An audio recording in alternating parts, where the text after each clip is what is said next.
네, 그리고 중일 정상도 만났습니다. 기시다 후미오 일본 총리와 시진핑 중국 국가주석이 오늘 오전 미국 샌프란시스코에서 정상회담을 가졌습니다. 두 정상은 새로운 관계 구축에 방점을 찍었지만 오염수 방류와 또 세부 주요 문제를 놓고는 팽팽하게 의견이 맞서기도 했습니다. 이번엔 일본 현지를 연결하겠습니다. 김세호 특파원. 네, 도쿄입니다. 네, 중국과 일본도 여러 안보 또 경제를 포함해서 현안들에 있어서 대립을 해왔는데 1년 만에 두 정상이 만났습니다. 어떤 대화가 오갔습니까? 네, 기시다 총리와 시진핑 주석은 악수를 나눈 뒤 곧바로 모두 발언을 이어갔습니다. 시 주석은 새 시대의 요구에 부합하는 중일 관계를 구축하기 위해 노력해야 한다고 말했습니다.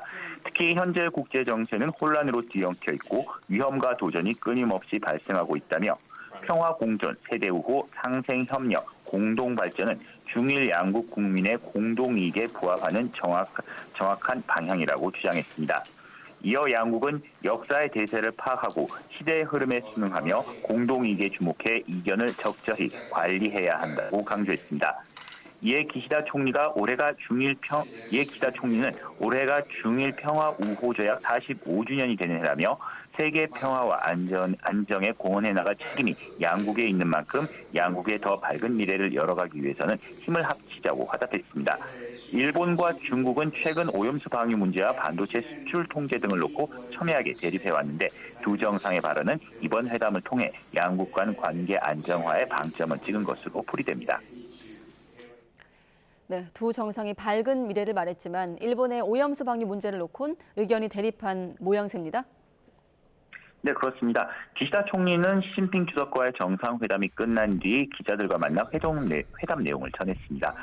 우선 후쿠시마 제1원전 오염수 방류에 대해 과학에 근거한 냉정한 대응을 촉구하며 중국의 일본 수산물 수입 금지를 즉각 철회할 것을 요구했다고 말했습니다.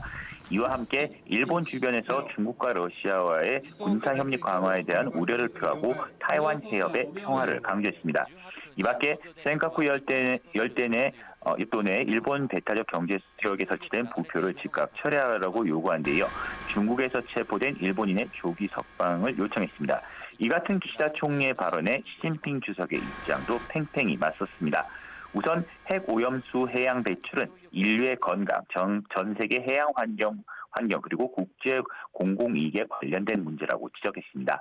이어 일본은 국내외 합리적인 우려를 심각하게 받아들이고 책임감 있고 건설적인 태도로 적절히 처리해야 한다고 강조했습니다.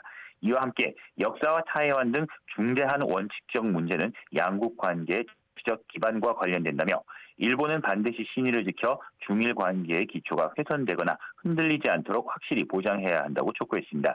또 중일 경제 이익과 산업 공급망은 깊숙이 연결돼 있다며 디커플링은 누구에게도 도움이 되지 않는다고 비판했습니다.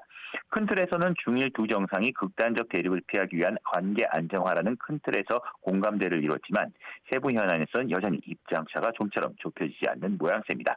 지금까지 도쿄에서 전해드렸습니다.